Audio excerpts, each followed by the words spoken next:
Hi, everyone. I'm Shaheen from the Content Mix, and I'm excited to be here with Mick Smyth, Senior Marketing and Communication Manager for EMEA at brand strategy, design, and experience firm Siegel+Gale.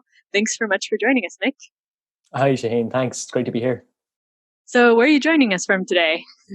So usually I'm based in London where our office is, but today I'm in Dublin, back home for a while to try and see some family.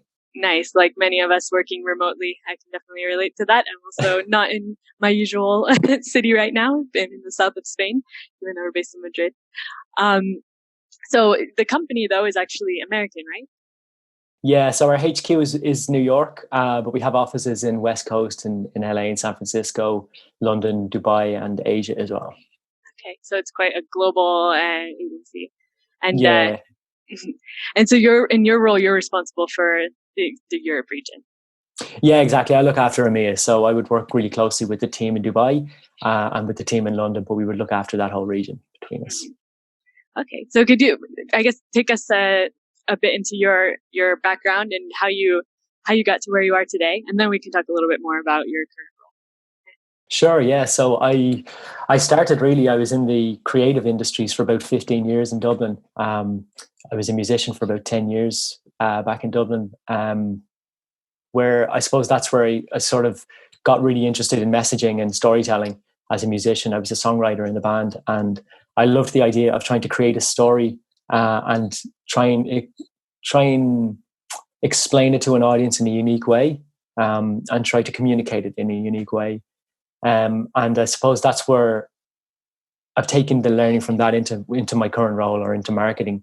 Um, once the band broke up, then I moved to London, and I suppose I don't have a very linear background. I worked in a bar for about 3 years. I've worked in factories and warehouses for years, and I eventually went back to university and studied advertising and the creative economy, based off the fact that I'd been a musician for 10 years and operating within the creative industry for 15. And then from there got into agency with Mank and Dandy for a couple of years, and then a digital transformation agency called the Bio Agency for a couple of years, and then eventually into Siegel+Gale. Okay, and so I mean, how would you say your experience as a musician has helped you in your marketing career? I think firstly, I realized how not to do branding, because when I look back at what we were like, I realized that our brand was awful, that it was very naive. But I think the key point was just was about creating a message. Knowing that even if you have a piece of content like a song, and you're going to sing it or perform it in a different venue or to a different audience, that sometimes it needs to be tailored. Sometimes a venue is not suitable for a particular performance of a song, just like a certain channel is not going to be suitable for a piece of content to be constructed in a certain way. So I realized quite early that a lot of times you need to tailor this content or this music or songs or whatever it is that you're putting together for whatever audience or whatever channel it's going to be put into, or it's going to be shared within. And yeah, really just how you kind of get that message across to people as well in a unique way. It's sometimes it's easy to kind of like go off on a tangent and sort of try and explain something in an overly complex way. It's more difficult to try and keep it simplified and unique. Yeah, absolutely. And I was curious, like, of all the things you could have gone back to school for, why did you choose marketing? Yeah, I guess it's just because of the interest I had in understanding people. I love things like design thinking and content creation. I love that you can take a topic and delve into it and understand it, and then try to explain it to people in a way that they'll find interesting and that they'll find useful. So I just felt it was a good draw for me, and plus the role itself, like marketing as a role, is quite diverse. You're never sort of doing the same thing every day. There's always something different within the job. So I find that really interesting. I think if I was to do the same thing every day as well, I'd probably struggle a little bit. So I like that it's kind of bit of pressure and that it's a little bit fast paced and that it changes all the time. Yeah, absolutely. And then how did you find breaking into the industry after your studies? Like, was it easy to get your first opportunity? I mean, I was in my early 30s when I went back to university. So it's not like, I mean, I could say it wasn't too difficult to get into it, but really, I mean, it took me 10 years from the point of when I was, playing music. Um, and it's had its ups and downs, like for sure. I think I was really lucky to be able to do the masters that I did because I don't have a degree. I sort of jumped a couple of grades going from being a musician to doing a masters, which helped me a lot. And I suppose just trying to navigate my way through from my career to try and jump a couple of steps whenever I can has helped as well. But I think London is a great city and it's full of opportunity. And if you're willing to work hard, those opportunities they're there to take advantage of. So I've been fortunate in that sense. Absolutely. So, can you tell us more about your day to day in your current role? What your responsibilities are? Yeah, sure. So I look after marketing for EMEA, and that will cover everything from outreach and outbound to awards to events, strategy planning, and of course content creation. And it will be a super collaborative role as well. We're a global firm, so we're used to working across all geographies. But I work very closely with like the sales and the practitioners and the team in the US. And I guess I sort of see the marketing role as being that like intersection between sales and the practitioners. To some degree, you're sort of translating what the practitioners are thinking and what they do into something consumable, something that the sales team can take and bring to the audience. That can be palatable for the audience as well. So you're sort of taking three perspectives into account when you're creating this content. But I guess with the role itself, there's been huge changes, over the last 6 months or 7 months, as there has been for everybody.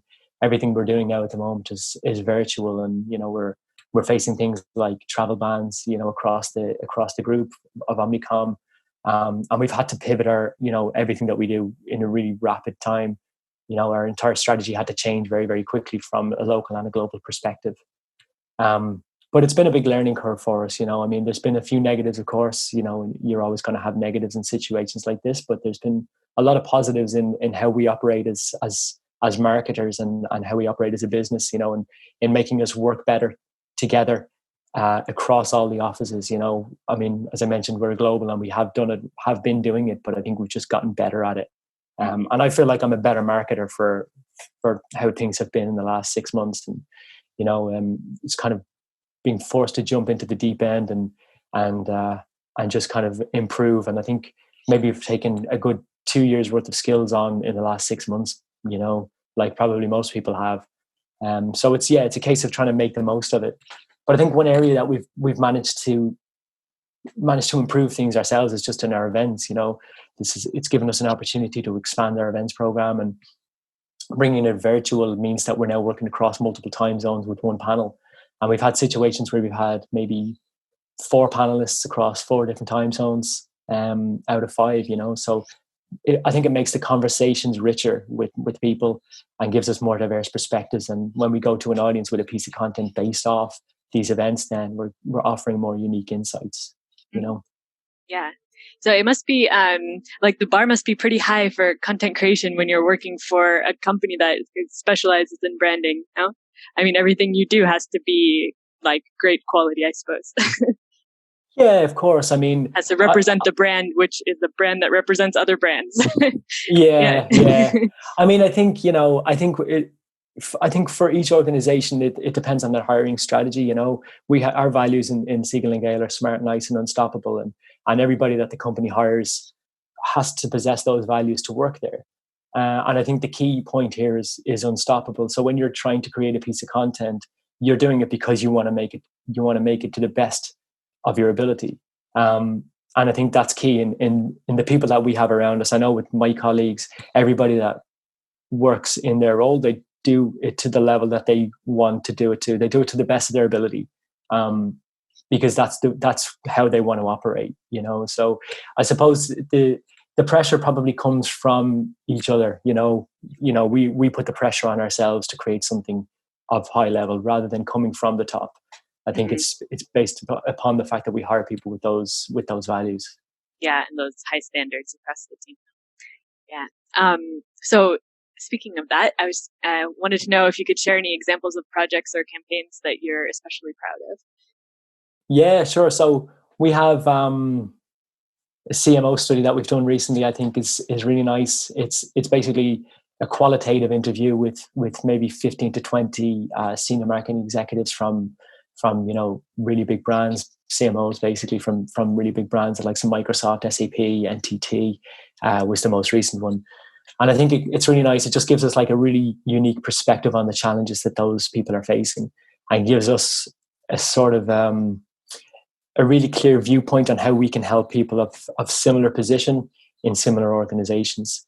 And it's sort of, it sort of justifies or confirms some of the thinking that we have, or some of the hypotheses that we would have around, for example, we believe that purpose is key in pretty much everything in an organization.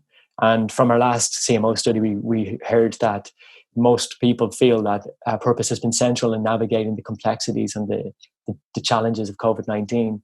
And a nice example of that is like if you consider Dyson, they're a company that focuses on innovation and technology with the circulation of air. So when COVID-19 hit, they started to put things in place to try and make ventilators. I don't think they actually did it in the end. I don't think it was needed. But as a company, they were well placed to do it, based on what they do, based on their purpose, and as a company, how they operate. And it sort of made sense, you could see why they were doing it, and you could see them continuing to do it after COVID-19 if they wanted to go that direction. Mm-hmm. So it's like purpose sort of gives you a place in the world, and is your kind of your guiding light or your North Star when you're trying to traverse these challenges. So kind of getting that valuable information from these CMO studies has been really, really useful to us when we create content and when we do go to speak to clients and out in the real world. Yeah, that's a very good point. So I wanted to also ask you about your experience with kind of how marketing ties into like the B2B sales process and what work you do on that side of things. I suppose what's key, do you mean the connection between sales and marketing to some degree? Yeah, exactly. I guess it kind of ties into this example that you mentioned about these reports with the CMOs. That's these, I guess, are your potential clients, and this is a way to connect with them, right? And then that kind of also is creating content that you can later, that's really relevant for that audience. Yeah, I guess the key is understand. I suppose it's understanding firstly the journey of the client. It's we're all aware of the whole awareness, consideration, conversion customer journey, but the reality is that people are not linear. They don't operate across these journeys in the way that we want them to, and it's easy to think that we can create a piece of content for that awareness stage, and that'll drive somebody down that journey on our website, and we can say, oh, they've visited this page just like we wanted them to, and now they've done this just like we expected them to, and now they're going to convert. But people are not linear. Things happen. We see now COVID-19, we see Brexit, we see civil unrest in the world, and there's the macro challenges. We have micro challenges as well, where priorities within an organization change. You have restructures within an organization. You have budget constraints. So the truth is that while you, as a marketer, you may see a need, for your brand to maybe look at your purpose or your values or your whatever it is that you need within the business, but something might happen where you need to refocus and focus on some other priority right now. And the difficulty is that sometimes, as a sales and marketing team, or as a business development team, you may feel pressured, or like an opportunity is getting away from you, and you feel like you need to chase that and constantly try and force content in front of these people. But the truth is, you don't need to. The people will be ready to speak to you when the need arises, and all you can do is just make sure that you're creating the right content for where they are when they need it, and when they're ready, they'll reach out, or when they're ready, you'll be in a position to reach out. When you see that they are engaging with your content again, and they are looking at specific things again. So I think it's really just about making sure that you're positioned in the right place at the right time, rather than trying to force yourself into the conversation. Mm-hmm. Yeah, that's a really good point. Yeah, it's like selling by not selling. Yeah, because people buy from people, they don't buy from organizations. So um, I don't like being sold to, and I'm sure you don't. I'm sure most people don't. And we see it coming a mile away. People are not stupid. Yeah. We understand when it's happening. And for me, when an organization tries to strong arm me into something, I tend to kind of pull away from them a little bit. Um, I much prefer to operate or deal with an organization that I know I can trust.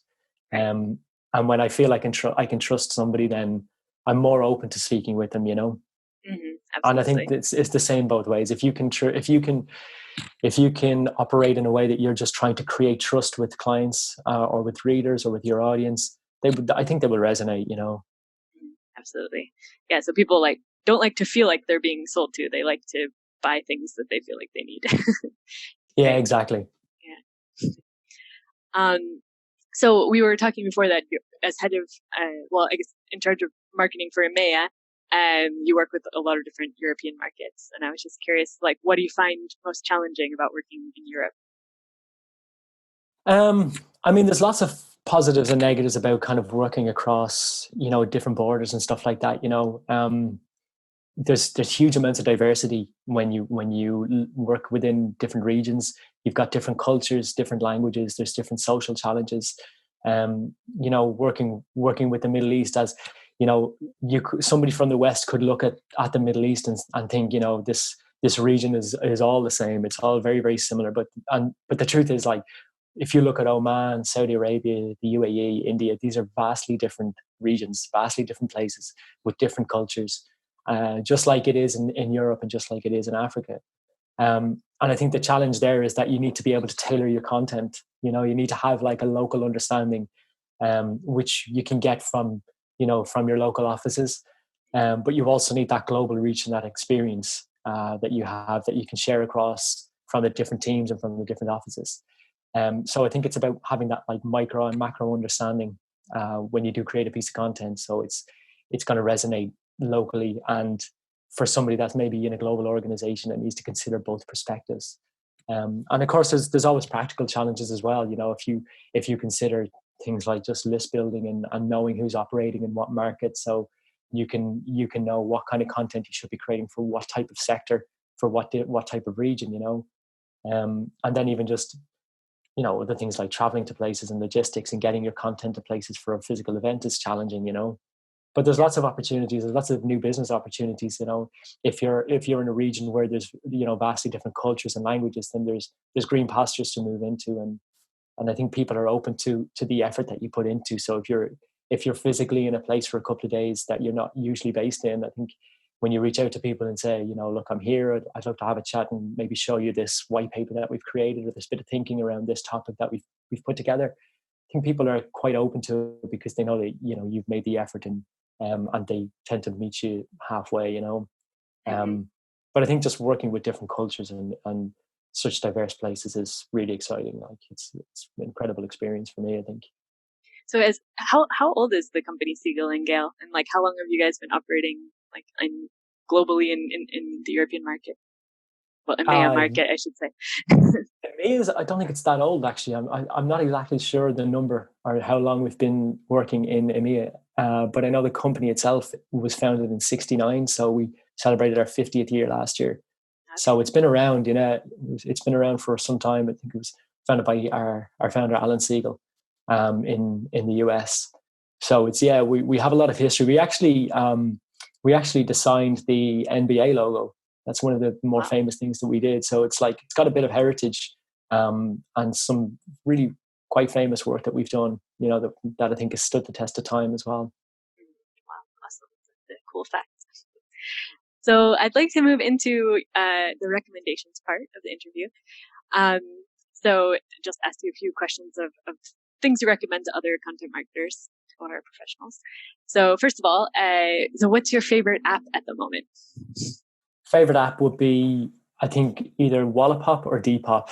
Anything that's around kind of the circular economy. I really like the idea of or anything that has pop in the word in the name. Yeah, basically, yeah. Something that's kind of supporting the circular economy and helping with sustainability and removing things like planned obsolescence. sort of disrupting the industry a little bit and forcing brands into the conversation of forcing them to take a stand. We've seen this week IKEA has announced that they're taking back old furniture. They're buying back old furniture from customers and paying them in store credit. And I think it's an amazing thing that IKEA is doing. Why they're doing it, I don't know. Whether it's because they really do feel that they have a responsibility to do it, or whether because they know that the market is moving in that direction. Whichever it is irrelevant right now, because it's a good move for everybody. And I think it's apps like Wallapop and Depop that are forcing that, kind of the C2C sales process, that's kind of removing the brand out of it for that second phase. And now they're having to force themselves back into the conversation. Very cool. Yeah. And so next, I just wanted to ask you about a book or a publication that's helped you in your career. Yeah, I really like Creative Confidence by, I think it's Tom and David Kelly from IDEO. So I'm a huge design thinking fan. I love the idea of creating something or designing something with the end user in mind. I think it's, whether it's a piece of content or whether it's a physical product or a service, I think when you see things from the user's perspective or from the consumer perspective, it makes it easier to understand what should be, what you need, rather than what you should create because you want to create. You can create the best product in the world, but if people don't need it or people don't want it, it's useless. And if there's a story of, if Henry Ford had asked his customers what they wanted, at the time when he was, putting together the Model T, they probably would have said faster horses.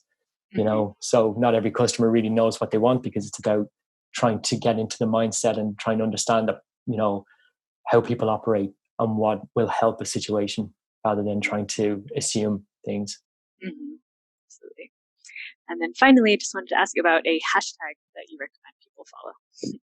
I'm going to shamelessly plug our events hashtag, which is Future of Branding, where all of our physical and online owned events follow this hashtag for the most part, which is just our conversation with CMOs and senior marketing executives across, major brands around the world, from everyone from the likes of Microsoft as well to Pão de Açúcar in Brazil or NTT. So we get to have some conversations with some really top brands with this hashtag as well.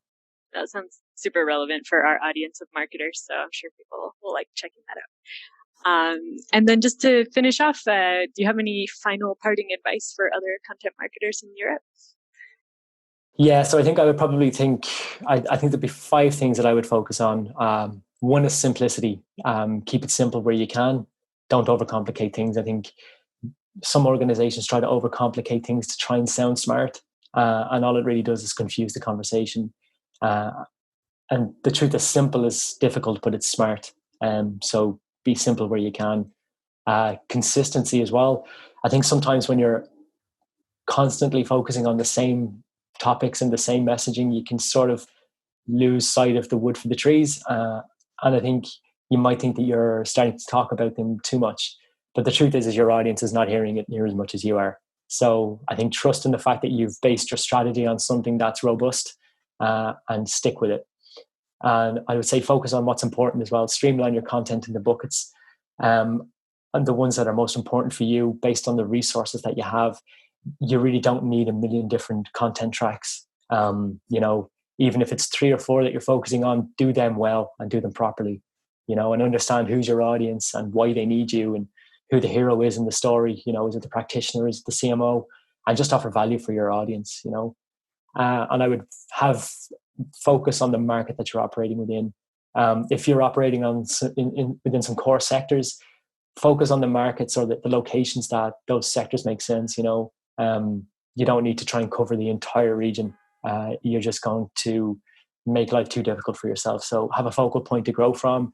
If you have a city in Germany and a city in Switzerland that you want to focus on, you can bridge the gap between those two at some later point. So just focus when you can. And then finally, just don't sell to people. People are smart, offer value, and just create trust and be in the right place at the right time when they need you. Wow, that's very thorough, complete advice. So that's awesome. Thank you so much. Got me thinking. I'm going to implement some of those. All right. Well, thanks so much, Mick, for being on the podcast. Really enjoyed speaking with you today. Thanks, Shaheen. Really enjoyed it.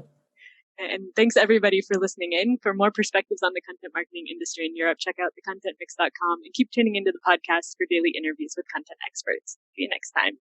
Bye.